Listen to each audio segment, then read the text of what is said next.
welcome to another garden segment with Garden2Plate. And I'm Janet Melrose, and I'm a horticultural therapist. And a horticultural therapist, well, I use gardening to improve and to maintain people's health and wellness, both adults and children's. So this session today, this session in the garden, is all going to be about flowers and the bees. Because of course bees are literally the queen pollinators, and so we want to encourage them in our gardens. And it doesn't matter whether we are in a community garden, our backyard, on our balcony, on a patio, even just on your windowsill. We all love those flowers, and we can garden in flowers in containers anywhere we want to. So the first thing we want to do with children is we want to emphasize the role of bees, of course. And there's nothing that talks about bees than making a bee. And so that's what we're going to do first with our children.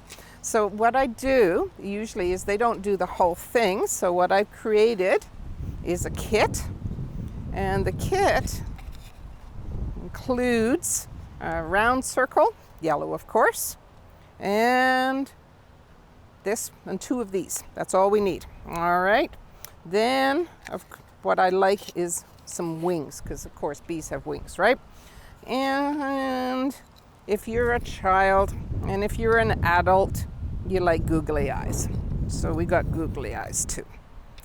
Very easy to do, but what we need to do when we're talking about bees is we talk about the fact that bumblebees in particular, they're fuzzy.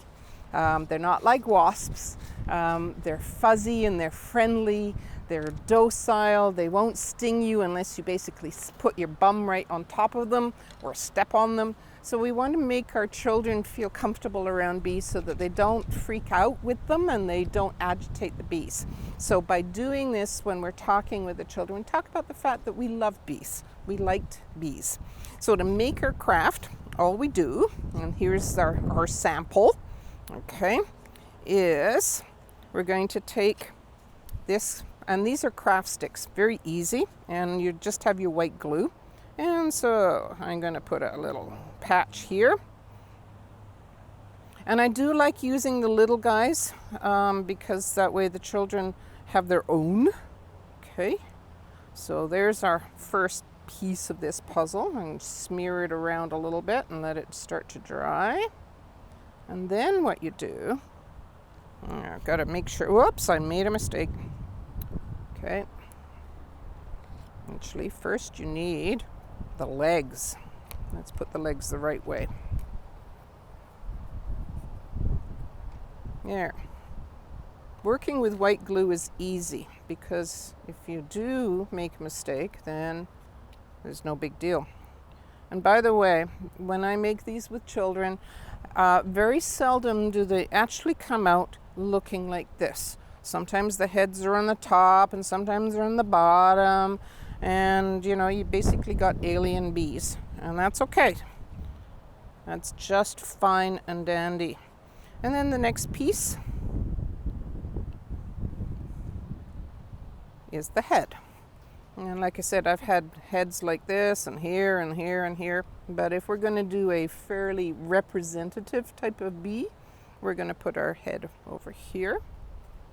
Okay, I'll just let that do its thing for a moment. Okay. Okay, now I just do this. Just squish it down a little bit. Let it dry for a minute. And now we got our googly eyes. So I'm going to put a little dab here. And a little dab here. Put my glue there. Googly eyes are so much fun. They're better than just, round dots. And you don't even have to have the two eyes the same. All right, so there's our eyes.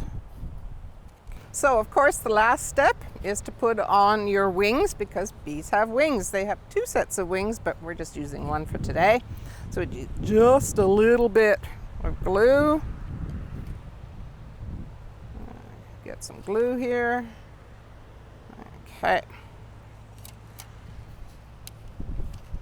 And if the kids put on too much, then what you do is you just have to let it get them to hold on to the wings for a little while and let them dry. I think I got a little bit too much too. Okay, and so we can just hold on to this, let it dry. So the next step is, of course, bees have stripes. And I've used paint before, but paint just gets messy. So I've taken to using Sharpies now. So first up, we gotta have ourselves a mouth. I don't know, do bees have noses? Of course they have noses. But we won't worry about our nose. Okay. And so we want a nice smile on our bee, because bees are friendly. And we gotta put our stripes on. And like I said, most of the time when I'm doing this with little guys in particular, if they're a little older, we get looking roughly like stripes. But with the younger kids, I've had polka dots. I've had bee stripes going sideways and diagonals and every which way. Doesn't matter. And sometimes the kids will want to put on a little stinger, because of course that's where, if you step on him, he's going to sting you. But most kids, they actually know that when a bee stings you, that it's sacrificing its life mostly as defense, but for the rest of the colony, of course. So there is our bee for our children. And so there's a reason for just do it. We're not just going to do it. We're going to be using him as well in our garden segment as well when we go on to planting flowers. Because if you're going to have a bee, you got to have flowers, right? All right, so let him dry and then we'll get ready for planting some flowers.